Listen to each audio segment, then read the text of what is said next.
Hi, this is Jeng, and today we're going to talk about coronavirus, but then its impact on multifamily owners. We're going to touch on the stimulus package and then some new acronyms for you guys, PPP and EIDL. So let's just jump right into it. My background, born and raised in Houston, went to school in Austin at UT, was a commercial underwriter for 8 years at G Capital, and then moved over to work at Old Capital about 5 years ago and have originated about $750 million in multifamily loans across 125 properties, and then also invested across 6,000 units across 21 properties in DFW, Austin, and San Antonio. So unemployment came out today, another huge number, 6.6 million compared to 3.3 last week. And so these are just, breaking records every week. So what's the government going to do? Essentially, they shut down everybody. So now it has to put money at the beginning of the cycle, right? So, Pensford called it helicopter money. Helicopter money comes in, drops it on everybody. So whether that's the $1,200 or $2,400 you're getting as a family, and then, $500 for your kids, each one of your kids. So you drop the helicopter money, you get that into the tenants' hands, right? So before they worked, but now the government's just going to give them money, right? So helicopter money goes to the tenants pay the rent, the borrowers can pay the banks, and then the banks can securitize these loans, and the investors get paid on the back end. So for the individuals, this is what has happened. They sent out the individual money. That's pretty straightforward. What now they're doing is, all right, on the small business side, so 500 employees or less, they have two programs, Paycheck Protection Program and Economic Injury Disaster Loan. So here's a high-level summary. Let's just hit some of these really quick. So let's go Paycheck Protection Program. So 2.5 times your monthly payroll. It can be up to forgiven up to 100%. And then the Economic Injury Disaster Loan, it's up to $2 million.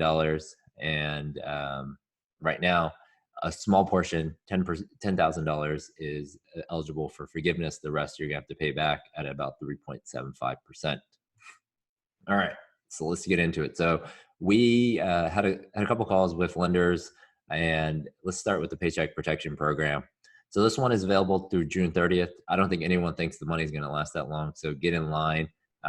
Applications start tomorrow, Friday, April 3rd, for small businesses, sole proprietorships, and independent contractors is a week later, and self-employed April 10th. All right. So you have to, in this Paycheck Protection Program, you have to go through an SBA lender. My preference, let's say you own a multifamily property and you have a business account at a bank, let's say Wells Fargo, Bank of America, those types. Use your existing banker, right? They already know you. They will fight for you and push this through on their end. No fees for the borrower. They're paid by the government. So the government's saying, we're going to pay you for each one of these loans that you process because there's no way that we could do it.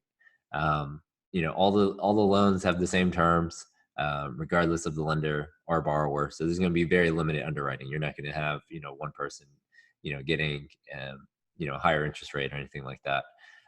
So there's really two things, right? So they're going to look at, all right, have you been in business as of February 15th? That's the main date. So if you just bought a property in March, you're not going to qualify for this. But let's say you bought a property 2019, you're in business, and you have a 200 unit property here in Dallas. Then, let's say $1,000 per unit, $200,000 per year. And then let's say it's $12,000 a month, right? So they're going to take that $12,000 a month, monthly payroll times 2.5 equals 30,000.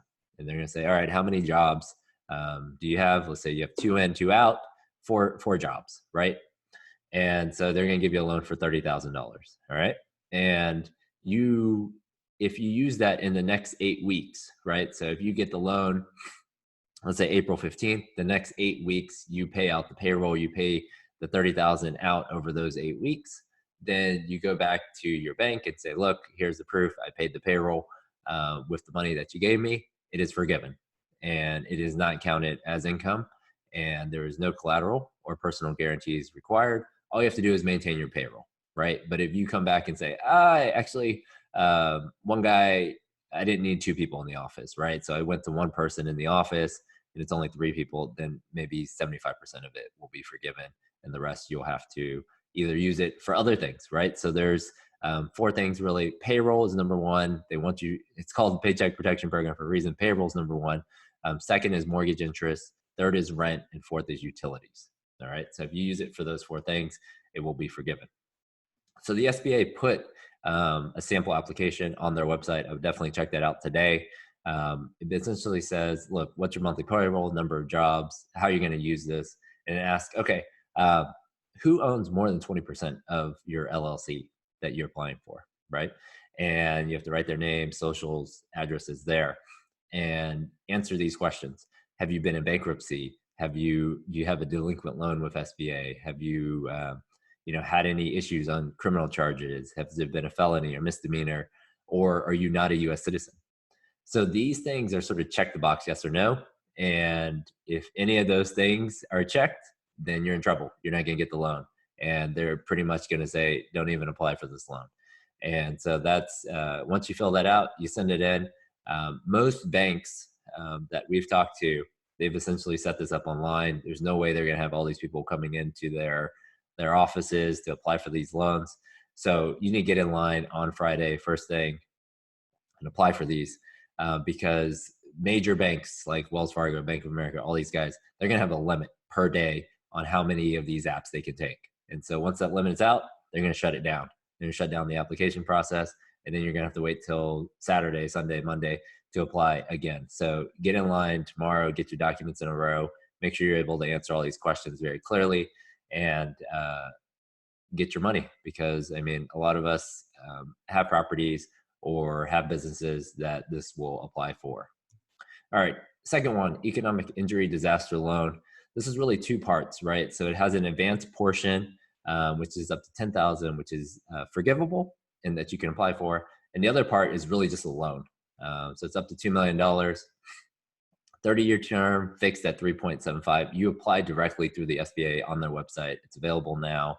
This is where it's a little tricky is you might have to pledge some collateral. So they haven't really been super specific on what that means. And you have to show that your property or your business has been drastically, seriously distressed. So whether that's a 50% drop in revenue, this is a bigger loan, right? For most people, for most properties, getting $2 million is a lot more than $50,000 or $30,000.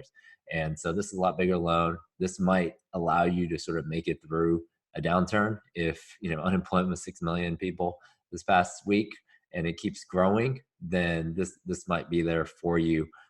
You can apply for both.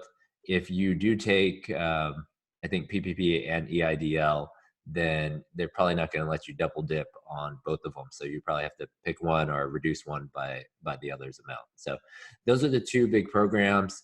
I made it the SBA lender we talked with, they sent us over sort of a compare and contrast between the two. Let's just hit these at a high level. In terms of eligibility and ineligible, it appears like PPP is just basically like anybody, right? So if you have a business under 500 employees, then you're going to meet the requirements. On the EIDL, it did list some ineligible in terms of religious organization, charitable, lending or investment concerns, real estate developers. So that part is sort of fuzzy, right? And so in terms of whether it's a management entity or something like that could apply, that part could just sort of cross off the EIDL right there. So what can you use for these loans? PPP is really payroll, rent, utilities, interest between February 15th to June 30th. And then the same thing for EIDL. Max loan amounts to 2.5x of your monthly payroll on the PPP, and then the 2 million on the EIDL. And so most of these you can put off for 6 months. So you get the money now, you put it off for 6 months up to a year, and then you might have 10 to 30 years to pay it back. So plenty of time to pay it back. In terms of rates, if it's not forgiven, PPP is looking at about 4% and then 3.75. So pretty low interest rate. There's no fees. This is where, in terms of guarantees and collateral, this EIDL is going to have more hooks in it for sure. They might have a guarantee from the borrower. They might have collateral that it needs to put up if it's over 25,000. And that's where I could see like Fannie and Freddie having an issue. If your LLC is applying for these loans and they're saying, hey, we need to put a lien against your property, that's going to be an issue for Fannie and Freddie. So watch that. And if that happens, I mean, I don't think people are going to be taking that EIDL loan. and in terms of underwriting, right? So, I mean, the PPP is pretty straightforward. It says, all right, when were you in operation? February 15th, 2020, and then you pay payroll and payroll taxes, right? So pretty straightforward. And then they're going to say, all right, after 8 weeks, just show us proof that you paid the payroll that you said you were going to pay, and then you retain the staff. And so that's pretty straightforward. But then in terms of underwriting, it's going to be pretty detailed on the EIDL, right? So PFS, tax returns, P&L, balance sheet, and it's not going to be forgiven. So I think the PPP is going to be a lot better for most people. It's going to be a shorter term, smaller amount, but just sort of a forgiven loan that a lot of people can apply for. You have to go through the bank. And a lot of banks are telling us, look, if you don't have a relationship with us, we have 40,000 people at the door right now. If you don't have a bank account with us, this is going to be very hard for us to push you through, and you're going to be at the bottom of the list. And so really reach out to your banker who has account with you guys, and that'll be the best way. And then the economic injury disaster is through the SBA. So thank you guys for watching. If you like this video, please like it, subscribe to the YouTube channel. This is going to be a super fluid situation. I really wanted to get this information out to you because I think there's a lot of confusion around it. And if you want to set up some time to talk with me just about this program, or potentially some other, whether buying, selling, or refinancing your next multifamily deal, send me an email, and you can see all my loan closings at txmultifamily.com. And thanks a lot.